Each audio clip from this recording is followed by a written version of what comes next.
They covered a lot of ground tonight and spent a lot of time talking about the top of the ticket. From the insults to the economy, foreign policy, and policing, there was very little left behind.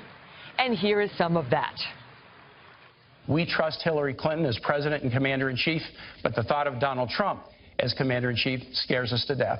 Senator, you and Hillary Clinton would know a lot about an insult-driven campaign. Under Secretary Clinton's leadership, she was part of the national team, public safety team, that went after and revived the dormant hunt against bin Laden and wiped him off the face of the earth.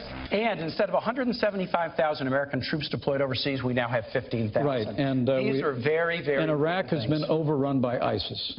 If you want to have a society where people are respected and respect laws, you can't have somebody at the top who demeans every group that he talks about. If Donald Trump had said all the things that you said he said, in the way you said he said them, he still wouldn't have a fraction of the insults that Hillary Clinton leveled when she said that half of our supporters were a basket of deplorables. Senator, please, enough of this seeking every opportunity to demean law enforcement broadly by making the accusation of implicit bias every time tragedy occurs. Elaine, people shouldn't be afraid to bring up issues of bias in law enforcement.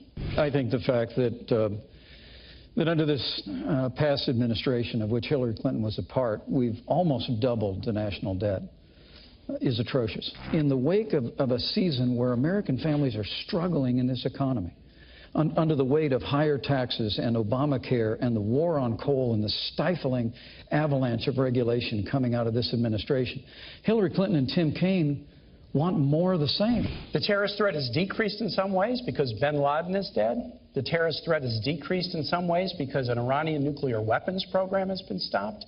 The terrorist threat to United States troops has been decreased in some ways because there's not 175,000 in a dangerous part of the world. There's only 15,000, but there are other parts of the world that are challenging.